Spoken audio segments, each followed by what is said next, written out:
Hello, good morning everyone. कैसे हो सब? तो आज तक अपना क्या क्या चैप्टर हो गया, मैंने करवा दिया। स्टार्टिंग में मैंने करवाया था टेंस और वॉइस नरेशन और टेंस को मैंने बेसिक ही पढ़ाया और आगे मैं दोबारा पढ़ाऊँगी टेंस को। और नरेशन वॉइस है ये मैंने डिटेल में पढ़ाया, बहुत अच्छे से पढ़ाया, सेकंड ग्रेड के लेवल का ही है।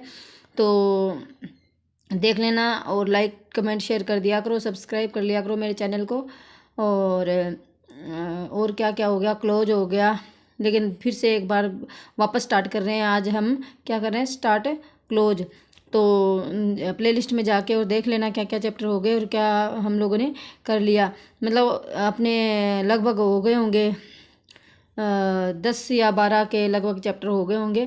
और बाकी अगर ना हुआ है वो अब हम लोग साथ साथ में कवर करते भी जा रहे हैं। जिसको डिटेल में ना पढ़ाया वो दोबारा स्टार्ट कर रही हूँ, क्योंकि बेसिक पढ़ा दिया और डिटेल में अब दोबारा पढ़ा रही हूँ। तो आज हम लोग क्लोज स्टार्ट करने जा रहे हैं, तो क्लोज को डिटेल में पढ़ेंगे। ठीक है, आज बेसिक नॉलेज ले लेते हैं थोड़ा सा। तो चलो लेट्स स्टार्ट। तो मेरी जो फुल नेम है वो शकुंतला बिलूनिया है, और जो अपनी क्लास आती है वो दृष्टि क्लासेज के नाम से आती है। ठीक है, दृष्टि क्लासेज। और आगे H9B के नाम से मेरी क्लास है। तो लाइक कमेंट शेयर कर दिया करो, सब्सक्राइब कर लेना मेरे चैनल को। चलो स्टार्ट करते हैं क्लोज। तो डिफरेंस क्या स्टार्टिंग में देखते हैं कि क्लोज होता है क्या है। तो सब इसमें एक होता है सब्जेक्ट और एक होता है वर्ब। तो दोनों ही सब्जेक्ट और वर्ब दोनों होते हैं। तो जैसे यहाँ पे एग्जांपल दे रखा है कि ही लाफ सब्जेक्ट हो गया और एक हो गया वर्ब। तो सेंटेंस यहाँ देखो, क्लोज सबसे छोटी यूनिट होती है। क्लोज की क्या होती है, सबसे छोटी यूनिट होती है। ठीक है, तो यहाँ एग्जांपल दिए हुए हैं कुछ। तो इसमें सेंटेंस और जो क्लोज होता है उसमें डिफरेंस देख लेते हैं। ठीक है, sentence gives us meaning but clause don't या do not give complete meaning. यानी जो सेंटेंस है वो अपने को क्या देता है, completely sentence gives us meaning but sentence है वो अपने को मीनिंग देता है। ठीक है, यानी अर्थपूर्ण होता है सेंटेंस। और जो क्लोज होता है वो do not give a complete meaning, यानी जो क्लोज होता है वो अपने को कंप्लीटली मीनिंग या अर्थ नहीं देता। तो देखो यहाँ पे एग्जांपल देखो, इसमें डिफरेंस अपने को पता लग गया। ये बेसिक चीज़ें हैं जो साथ में लेके चल रहे हैं। ठीक है, बेसिक आज पढ़ लेंगे, आगे से आगे जैसे जैसे बढ़ते जाएंगे डिटेल में पढ़ते जाएंगे। तो देखो एग्जांपल देखो, I remember what you said yesterday. I remember, तो ये हो गया आई रिमेंबर, क्या रिमेंबर, तो ये हो गया डिपेंडेंट। और ये हो गया वॉट यू सेड यस्टरडे, ये हो गया इंडिपेंडेंट। ठीक है, तो डिपेंडेंट और सॉरी मैं बताना भूल गई आपको, एक क्लोज होता है डिपेंडेंट और एक होता है इंडिपेंडेंट। ठीक है, तो आगे और पढ़ेंगे, जानकारी आगे और लेंगे। यहाँ पे तो सिर्फ स्टार्ट किया है। तो चलो इसका ये हो गया एक तो ये क्लोज हो गया, एक हो गया ये वाला आगे वोट के आगे वाला। ठीक है, तो इसमें एक सब्जेक्ट हो जाएगा, एक होगी वर्ब, वो पूरा क्लोज हो जाएगा। ठीक है, तो आई रिमेंबर, तो वोट पूरा बन गया वोट सैड यस्टरडे के, तुमने कब, मुझे याद है कल तुमने क्या कहा था। ठीक है, यानी बीता हुआ कल। तो यहाँ पे देखो कंप्लीट थॉट, यानी कंप्लीट थॉट देता है कौन, डिपेंडेंट क्लोज। और यहाँ देखो द टाइप ऑफ क्लोज, कितने प्रकार का मैंने ऊपर भी बताया था, थोड़ा सा और देख लो। राइटिंग मेरी थोड़ी सी गंदी सी है, लेकिन कर लेना मैनेज। तो डिपेंडेंट क्लोज और एक है इंडिपेंडेंट क्लोज। तो इंडिपेंडेंट क्लोज देख लो सबसे पहले। तो इसमें सबॉर्डिनेट क्लोज होता है एक तो।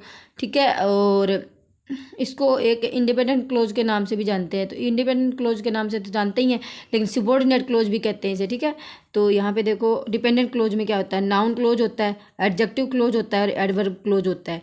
और इसमें नाउन क्लोज में क्या होता है, वॉट एवर या वाई। तो यहाँ पे देखो जहाँ वोट का आंसर मिले वो डिपेंडेंट क्लोज होता है। ठीक है, तो इसमें देखो आई रिमेंबर, क्या यू सेड यस्टरडे, ये हो गया डिपेंडेंट क्लोज।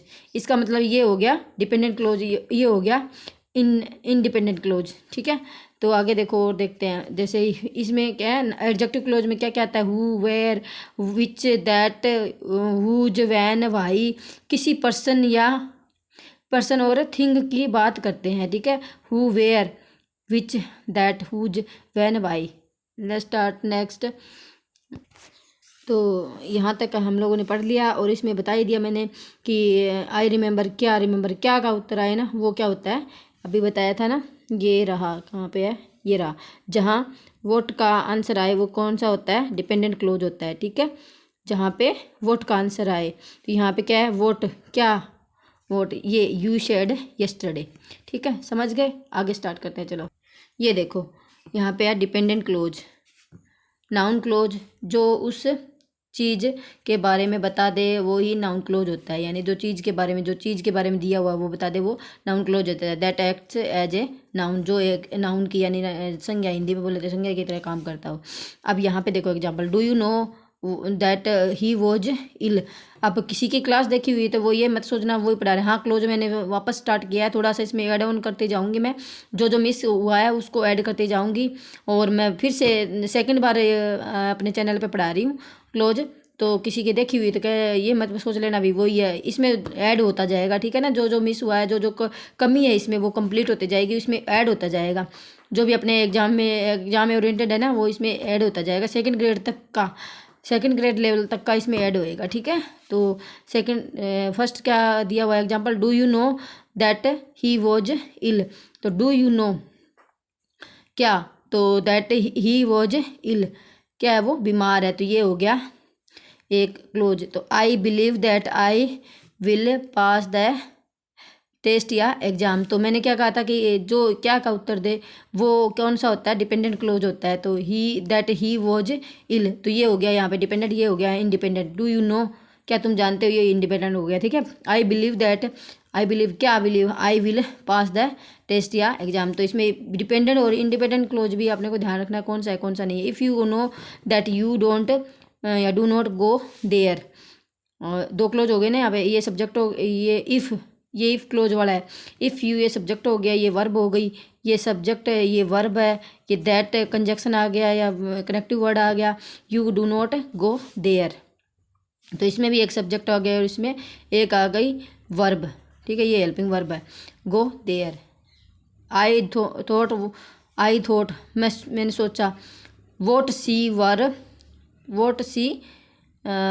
वोर वॉज, वोर नहीं है, ये वर है, वर वॉज ब्यूटीफुल। सॉरी, ये यहाँ पे थोड़ा मिस है, सी वॉज ब्यूटीफुल, वोर नहीं आएगा, सी वॉज ब्यूटीफुल। यहाँ पे मैं भी गच्चा खा गई, मैं भी धोखा खा गई, ये वोर नहीं है, सी वॉज ब्यूटीफुल। ठीक है, तो यहाँ पे I thought what she was beautiful, मैंने सोचा कि वो बहुत सुंदर है। तो यहाँ पे देखो एडजेक्टिव कहीं कहीं पे गलती आ जाती है, खुद के बनाए हुए में भी थोड़ी मिस्टेक हो जाती है, तो सॉरी फॉर दैट। और ये हो गया अपना नाउन क्लोज। ठीक है, यहाँ पे अपने को क्या पता चल रहा है नाउन का। डू यू नो, क्या जानते हो, दैट ही वॉज इल। तो यहाँ पे अपने पता लग गया एक चीज़ का। और यहाँ पे अब है एडजेक्टिव क्लोज। देखो, टेल अबाउट अनदर क्लोज, जो दूसरे क्लोज के बारे में बताता है। एडजेक्टिव क्लोज किसके बारे में बताता है, दूसरे क्लोज के बारे में। तो देखो, the boy who you saw at the bus stop committed A robbery, यानी जो लड़का है जो आपने बस स्टैंड पे देखा। द बॉय हु, यानी ये सेकंड क्लोज के बारे में बता रहा है ना। पहला द बॉय, क्या बॉय, ये इंडिपेंडेंट हो गया ना और ये डिपेंडेंट हो गया, तो ये हो गया डिपेंडेंट क्लोज हो गया। द बॉय, क्या boy, you show at the bus stand या बस स्टॉप कमिटेड ए रॉबरी। ठीक है, तो यहाँ पे एक क्लोज ये हो गया और एक क्लोज ये हो गया। सब्जेक्ट हो गया, वर्ब हो गई एट द बस स्टैंड, ये अदर में आ गए, और कमिटेड ए रॉबरी। तो ये देखो रॉबरी यानी चोरी। द लेडी, वह औरत, हु वॉज इल, जो बीमार है, एडमिटेड इन द हॉस्पिटल या इन हॉस्पिटल, वॉज डेड, वो मर गई। और यहाँ पे भी दो क्लोज आए हैं, तो एक डिपेंडेंट है और एक इंडिपेंडेंट है। ठीक है, the girl who is very beautiful is my best friend. Can you see the bird that sit on the branch. तो thank you so much for watching my class, thank you so much.